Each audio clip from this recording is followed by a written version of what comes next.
Hey guys, welcome to Style Class, and it's season 3, episode 38. Yeah. I'm shocked each time that we are able to come up with so many new topics, but all of a sudden, like, you're just cruising along, and then something comes up, people have to know. And we have to answer. To be born with that kind of confidence, you have to, what if you had a horrible circumstance when you were younger, and does that shape you for the rest of your life? With your wardrobe. With your wardrobe. And with other things too, but we're talking style. Yeah. And I thought about it because I'm on the older side, I'm 55, and I thought that there were things that happened when I was younger, and they did shape me, not forever, it takes a while, but they did have an impact. Totally. For sure. And so I asked a question to the followers, and I said, what are situations that you've had that had an impact? And I couldn't believe how people from every single continent around the globe responded, and there were so many common through lines. Most often what we heard was that things that stuck with people were when they were especially trying very hard. Mm-hmm. And when I think like when you're wearing something that you've tried really hard to put on and you just like want to come across as like effortless, but it looks a little bit like you've tried too hard, and so you're not getting the result or feedback that you want. Yeah, so we found that the comments that stung the most were when people were really confident in what they had created, and then someone just like poked a hole Put them down. right in it. The comments that hurt the most were when you were really trying to fit in and you show up. And you stand out, and then you know it, but other people say it. Yeah, exactly. So those were the things that hurt the most. And so I was trying to think, like, well, what is the background to this? What is it that causes this to hurt? Because it's clearly not everything. I mean, people have commented on my clothing, good and bad, so many times throughout the year. But it's like, what about that exact situation, outfit made that one stand out? People have a lot of concerns about not appearing as if they're trying too hard. Mm-hmm. That's an overarching thing that comes up quite often in my DMs. But I think we can agree that in general, that shouldn't be a bad thing, right? Like, yeah. So you put effort into it. That's a good thing, right? Like if I went to my grandmother's house and I was really dressed up, that would be very respectful. Totally. So I think the notion of trying too hard is heavily wrapped up into it being a bad thing, into negativity. Into negativity, exactly. So what we're going to do today is we have got different employees of ours coming out, and they are going to share with us experiences that they've had that really stuck with them. And we are going to talk to them about how they've kind of motored through that. There are certain things that you can do that kind of help you build your armor. Yeah. Right? For sure. Is this your armor? Yeah. So your armor is color.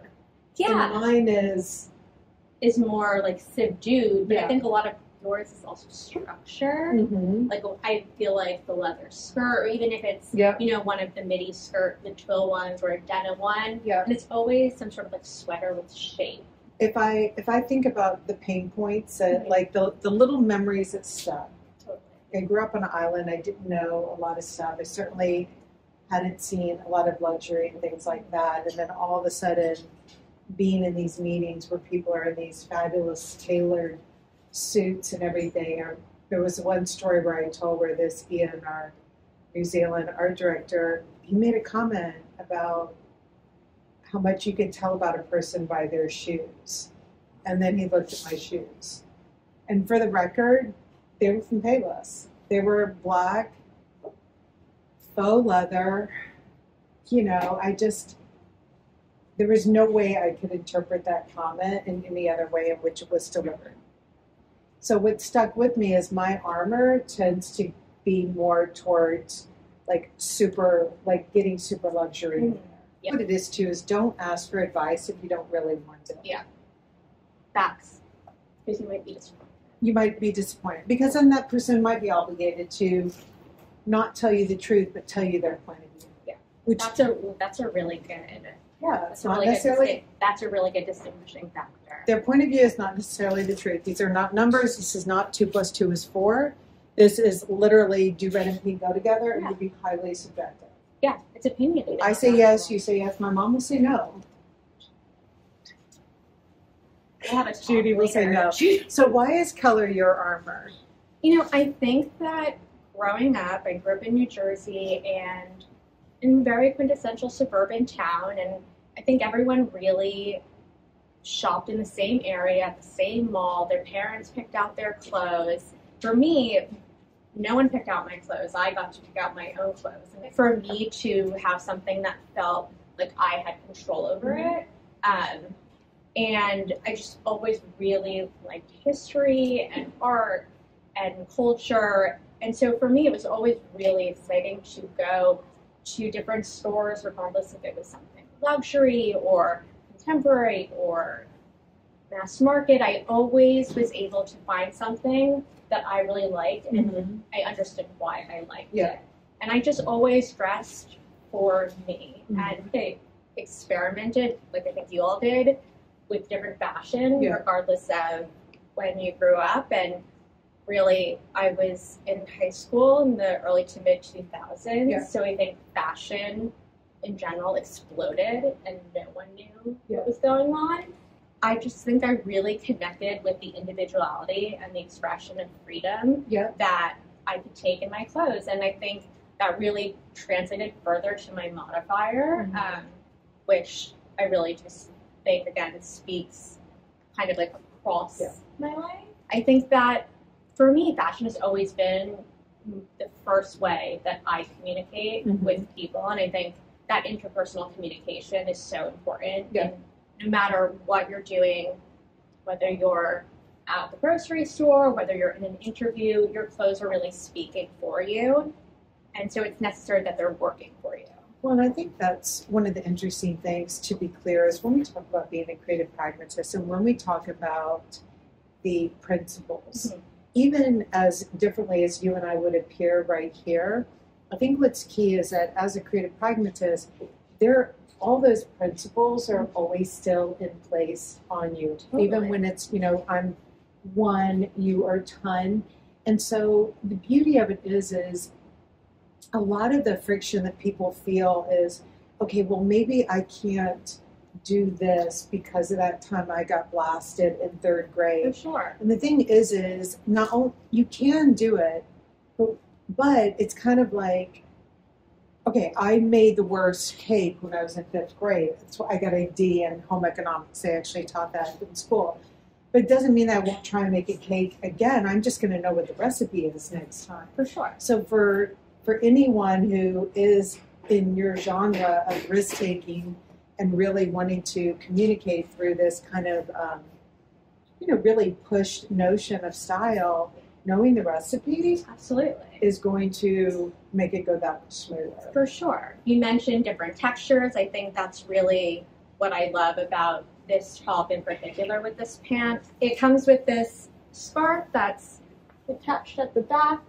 And I love the versatility that this offers because I very much am looking for multiple ways to wear things. I think that you all know that I love tying sweaters in different ways, whether it's through belt loops or across my chest.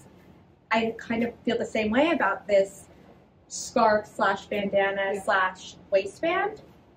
So I definitely think that this is something that I'm really eager to use and tie it to a bunch of different tops. So even though she's got on all the bright colors, even though it's very pushed, it's still filling one tenor nut. It's still doing a proportion play. It's still doing the texture mix. And I think that's why something then, like for you, like wearing the red long skirt with it then becomes like your option for amazing, I don't know, whatever you're doing. It's great. Well, I think for me, grabbing this red skirt actually tones down this, dials it down a little bit, even though it's bright red within my comfort zone where I land on the CP scale. This is very much that 1 ton, really none look, because I'd probably wear it with a red shoe too. And your eye's not going crazy, and it's a color that I feel really confident in.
mean, I could think of, like, the list goes on just because I tend to be very experimental. I was in 4th grade and my family had just moved to Columbus, Ohio. And I started at a new school and I was trying to fit in, make friends. Peak year for Ugg boots. Every girl had the Ugg boots. And so my mom took me to our little Nordstrom and was going to get me a pair of Ugg boots. And out of the corner of my eye, I will never forget this, I saw a pair of knee-high fringe Minnetonka, like, moccasin And you were boots. like, Beeline. Oh, I was like, that's it. That's the one for me. And I remember my mom being like, Stella, like, you know, we came here for Ugg boots. Don't you want the Uggs? And I was like, no, I want the fringed Minnetonka boots. And I so proudly wore them to school, tucked into a Juicy Couture tracksuit, and got absolutely flamed. Way to embrace the time. I wore them anyway, though. As you should have. Yeah. No, I mean, as we've determined, what is your modifier? Rebellious. Which checks choosing, out. choosing the knee-high fringe over the Ugg, Yeah. although a hard decision, you really just... This is interesting. When these comments keep coming up through DMs and through today, the real common thing too is that idea of not trying too hard. Mm-hmm. And so when we were talking a while ago, we were saying like, oh, but it's nice to like put in the effort. Mm-hmm.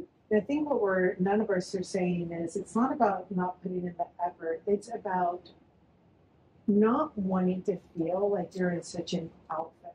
And I think the reason why it feels bad to be in an outfit is because outfits to me imply that they're not your personal style. Right. It's not the clothing that you just threw on and walked out the door. And so I think trying too hard really means being in outfits, and outfits mean closet full of clothing and not a closet full of style. And therefore, that's what's bad. It's not trying to rectify something that happened in 4th grade as Right. much as it is just trying to be like smarter all around in how you think about your clothing and your style and where you are. Okay, we're going to pause right here for a deep dive into what seemingly is just a plain anorak, but is so much more. When you dial a piece back to functionality, it's waterproof, it's warm, it's insulated, it has a hood, then why in the fuck would you ever wear this option here on the left if you could look so much more like yourself on the right? So when you start to view the items as tools in your closet, you see this as a jacket that is refined enough to wear in a dressy way, but it's also chill enough to wear to the grocery store over a Chips t-shirt. It's waterproof, it's perfect for a hike in the woods, and it's absolutely appropriate to wear on a business retreat over a suit. That's what we often tell customers, is that when they bought something and they're like, well, now I don't know where else to wear it because I bought it for this event. That's because you're buying things for outfits, for specific events, when really you should just be working on that foundation. Yeah. Once you've established what your personal style is, like what your individual narrative is, and build upon that. So if you do buy a midi skirt, then you can wear it in multiple ways. You can dial it down with a sweatshirt or dial it up with a top of the same material. Yeah, because every single thing that the three of us are wearing can be broken apart in so many different ways. All of these things would each be in our closets together, yet not one of us dresses alike. Right. For sure. And I think the clothing too, that's so malleable. I was thinking, like, you know, when you go to a place and you think, well, maybe I am too dressed. It's like, if I went to a place and everyone was in jeans, immediately just doing this. I think that's also Makes out of you feel so I think much that's also better. out of instinct. Like, it's like when you have a shirt buttoned all the way to the top, or like you just like unbutton it, untuck it. Yeah, you just, like, even in a spur of the moment, there are Right. so many things that you can do to like change Totally. the feeling of what you're wearing. For sure. I think that's also why, now that you've said that I often bring like a little sweater or a scarf or a clip or something, because, you know, what if my hair is down and I'd rather, you know, put it up to get it out of my face and have the clothes speak, or I'm cold and I want to put on a sweater over it or just tie it around my waist to make it a little bit more casual or define the silhouette a little bit more. I think it's also having those kind of secret hacks and that arsenal also comes in. Yeah. You don't need a navy, like, despite what I personally think, you don't need a navy coat in every single color, even though, like, my wardrobe might say otherwise. Well, but I often look at it and I'm like, wow, I only have navy coats. but I think because, like, with what you're wearing right now, it takes down, like, if you were wearing a bright red winter coat and I that. look nuts. Sorry, let's just call it spade a spade. No judging here.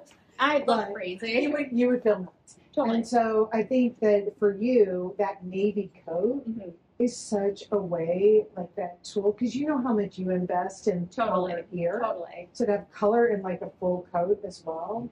For sure.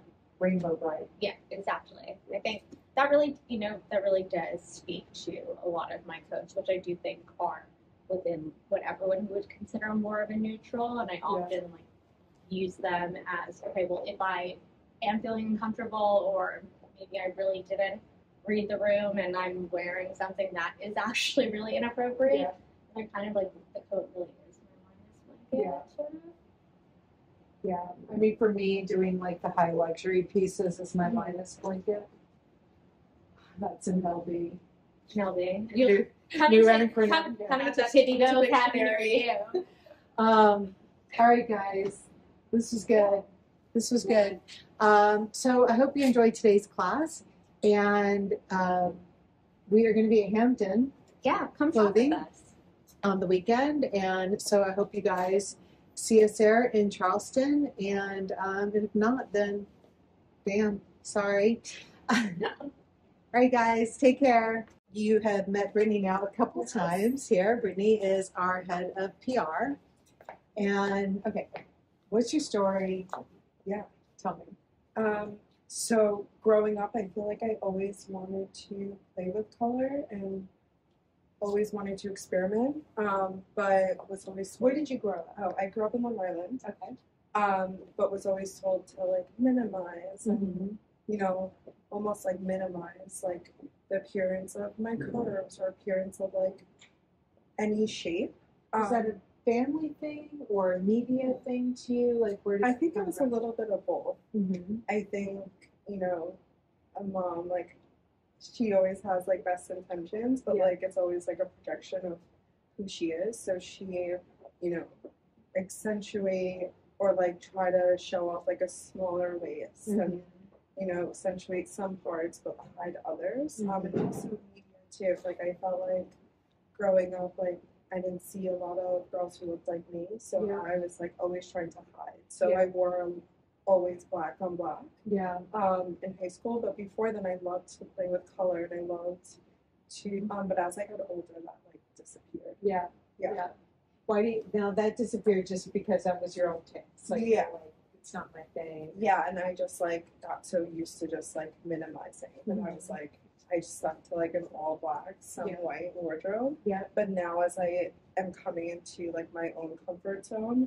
And coming into my own, I'm introducing color a little bit more and more and getting back to that later. What do you think is contributing to you getting more into your comfort zone? I think just like I am who I am.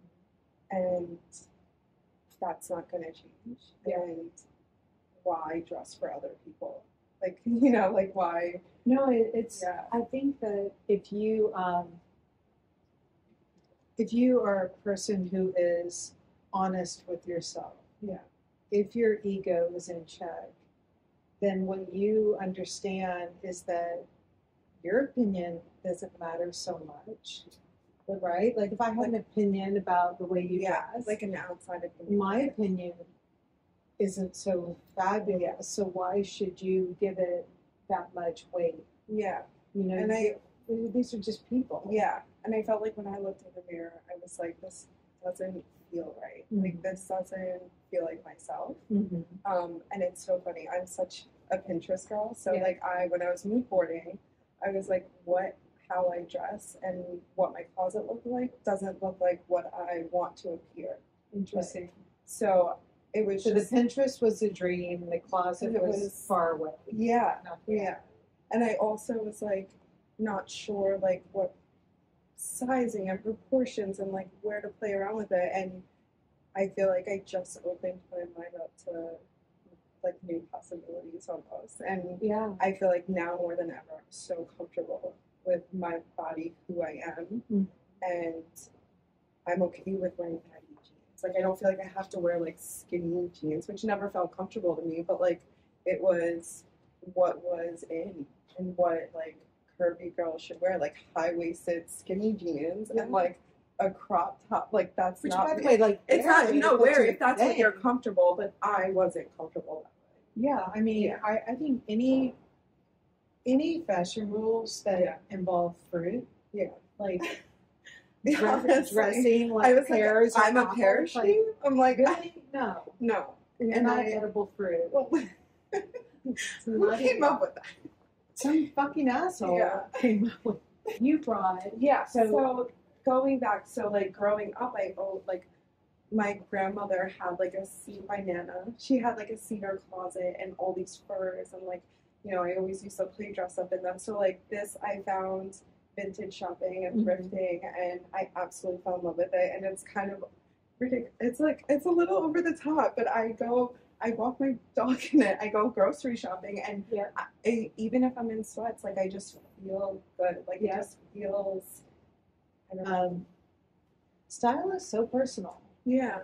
It really is personal, and so you really have got to just keep. I love it that you do the Pinterest board because it really helps you articulate in one Yeah. place, at least visually, the things that you're Visually, loving, so yeah. that you can start to take that visual down into words. Yeah. And looking at my personal closet, it was just nothing of what I dreamed of. Mm-hmm. Yeah, but now I look at my closet and I'm like so excited because I'm like, it feels right. Yes. Yeah.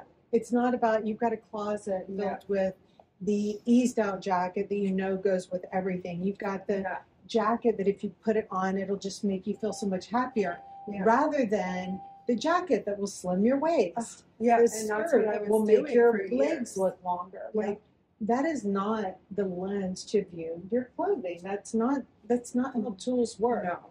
And it honestly feels so restricting. Like I feel so much more free. Yeah. When I approach like my everyday wardrobe than how I was before. I'm like, okay, the same black jeans and the same like it's so mundane. Sad. Yeah. Yeah. Sad. Yeah. All right. Good one. Good story. Carolina here.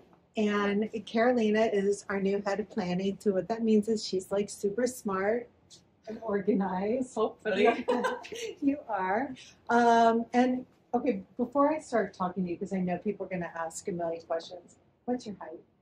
5'11", so 180 centimeters. And we ask people to tell us a situation that kind of marked them from a style perspective, either good or bad. Okay, What's your story? And where are you from first? I'm Polish. Okay.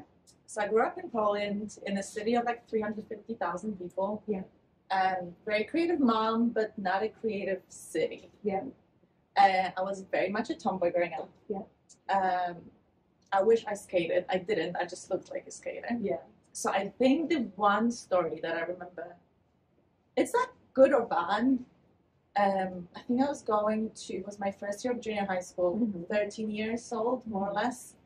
And instead of buying my maths book, I went and bought myself heels. Okay. Okay. And I remember bringing them home. Of course, my mom realized. And she made a comment that she was just so surprised. She was surprised in a good way because she just thought that I would never like look Put like on a girl. Right. And my older sister always looked very like feminine and girly. Right. But I remember this comment being like, oh, like, I don't know, it wasn't good or bad, but I felt like it meant something. Like I was not supposed to be girly. Yeah. Interesting. Also, I was Because very but when you wanted the heels, that was just pure, like, you weren't thinking, like, I want to be girly. You were just like, I want a pair of I heels. feel like I just felt like this was the moment. They were black, just like a couple of straps. Yeah. they were a little bit shiny, but they had like black beads, so they were not like, you know, pink and fluffy. None of that. I just remember having a reaction to them and feeling like this is it. Those are my first heels. Interesting. So I remember just having that moment that like, I know that she didn't mean anything bad. Mm-hmm. She was actually genuinely surprised, but I remember having a reaction to that. Like, oh, I was like meant to stay in that tomboy box. I got an older sister, 2 years older sister. And she was this tiny blonde. I was this giant brunette already. Yeah. Like I was really tall. So I always felt like they put us in the box already. Yeah. So maybe that's why I remember that comment still. I'm sure my mom would never do. When we talk about like the principles of dressing here, a lot of it is so that if you've got any of those things lingering in your head, that if you just understand the notion of like proportions and how to mix in color in a way that feels good for you, then that like knowledge and competence just is a good solid base so that then you can take all that information from a mom, from a dad, from a friend, and just compartmentalize it, and it is what it is. Yes, I do wear heels now. Exactly. A quick review on proportions, big, slim skin. Proportions matter, and not just for the reasons that you think. I mean, I'm going to use these Shutterstock girls here as an example. Everything is slim, slim, slim. So the look is flat, and flat is not exciting. It's not interesting. My eye can't travel. It's why when a sculptor works, they tend to create masterpieces like this and not like this, because shape and interest is interesting. So it stands to reason that if we want to feel interesting, then we will not try and mimic the flat piece here on the right. Okay? I think this is going to illustrate really nicely how just little hacks, little tricks to show big skin slim on the body creates interest. It's not about looking